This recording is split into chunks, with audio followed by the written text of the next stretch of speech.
Hey everybody, welcome back to the channel, and today we're going to be talking about the modifications you can do to your Pro Mag for your USP Tactical to make them work better or to make them fit your Mark 23. Just start. We'll finish.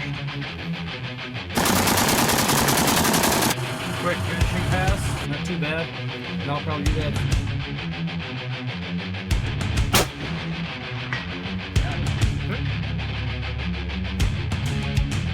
Jeffrey Epstein didn't kill himself. He's safe, have fun on the range.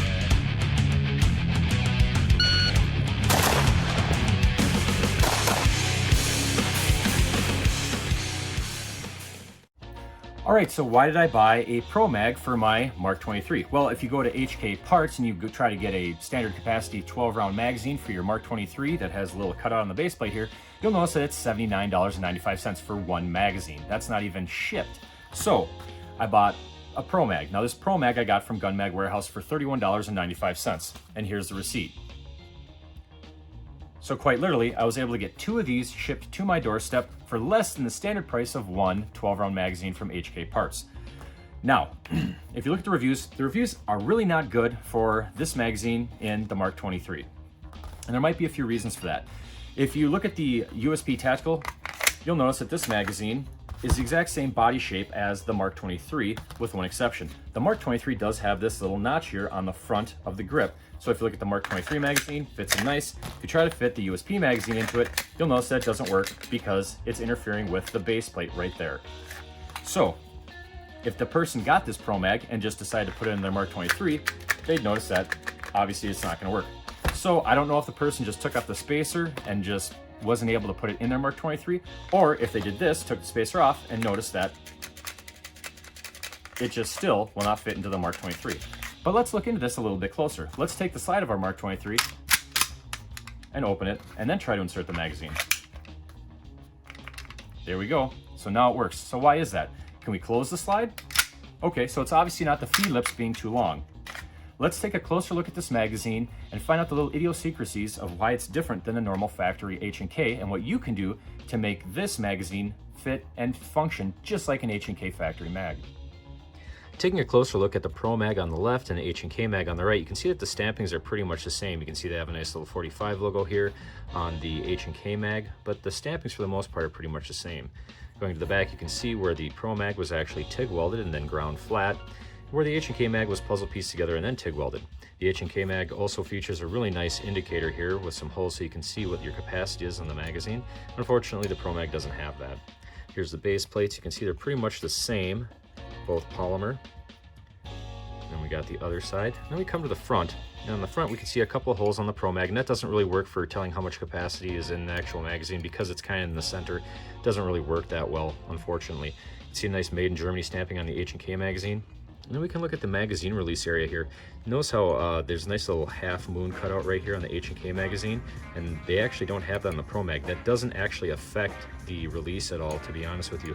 This is so that you have a nice flat area across instead of just this stamping. This actually aids in the extraction, or at least the feeling of the extraction lever on the H&K USP and Mark 23. So if you took a little stone or a little emery cloth and just smooth this area out right here on the face, I'm sure that it actually smoothed out the extraction, or at least the feel of the extraction a little more. Now if you notice the height of the metal here on the H&K magazine and see how it's actually shallower here on the Pro Mag, that actually is going to tell us a lot of the issues we're having. Because if we look really, really closely at this, if we can get it to focus, right there by my thumb, you'll see two little marks. Now I'm going to grab both pistols and I'll show you what those marks are from on this magazine. Alright, so we're looking down the magazine well of both pistols. The USP is on the left, the Mark 23 is on the right.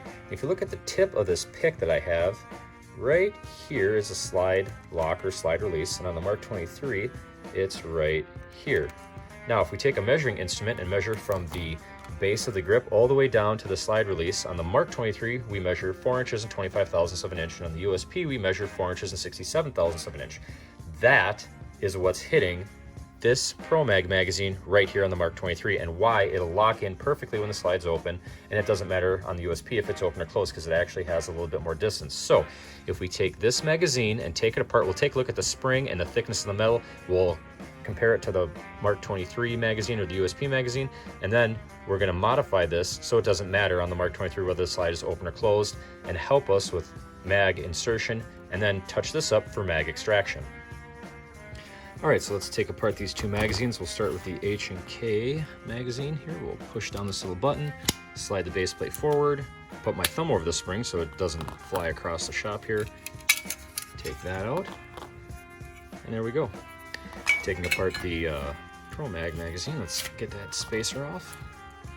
Depress the floor plate. Keep our thumb over it.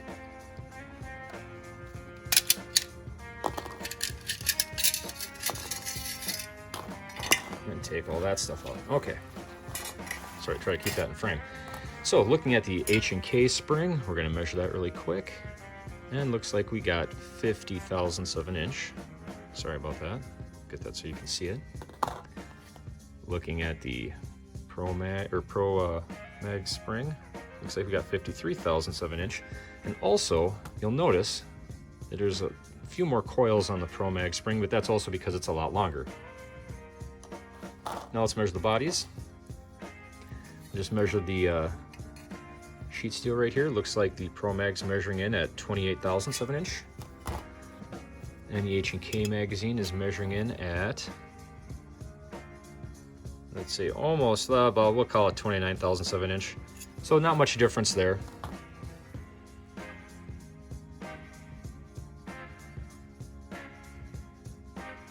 So looking at the magazine body of the Pro-Mag, we're going to have to remove a little bit of metal from here and here. So we're going to do that just a little bit. We'll probably just take a few thousandths off just so it has a nice little clearance. So for this particular process, I'm probably just going to use a file and take some light sweeps across this area until I don't see those two little bulged out pieces of metal anymore. Let me get a pick so I can actually show you. Hopefully this goes into focus. There we go. Those two little areas, we're just going to probably cut down right to about there, all the way across, and then we'll re-blue it and be ready to put the magazine back together.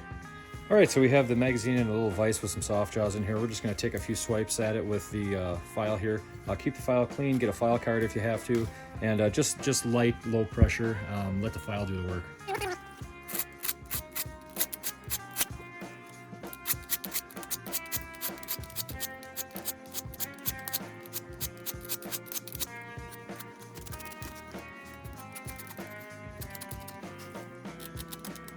So after filing a magazine, it's always good to knock down any kind of burrs on the inside of the magazine if there might be, or the outside of the magazine. Don't want to catch your finger on anything like that, get any slivers.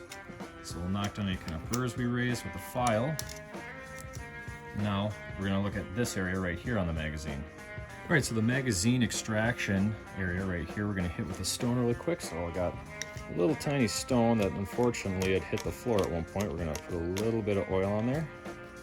We got a piece of tape on the magazine to try to save the finish just a little bit and make a little less work for us. I'm just gonna stone the face of this, smooth out any burrs that might have been there when it got stamped out.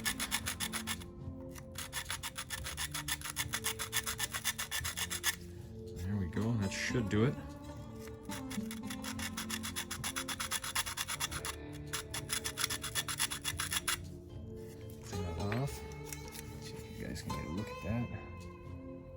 A lot straighter across there.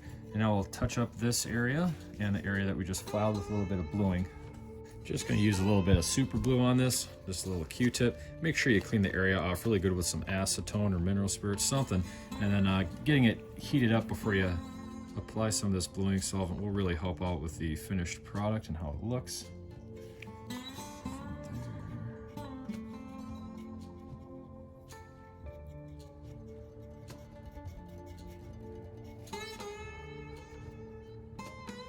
Let that sit for a little bit.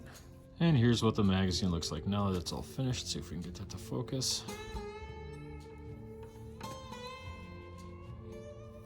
So let's put it back together.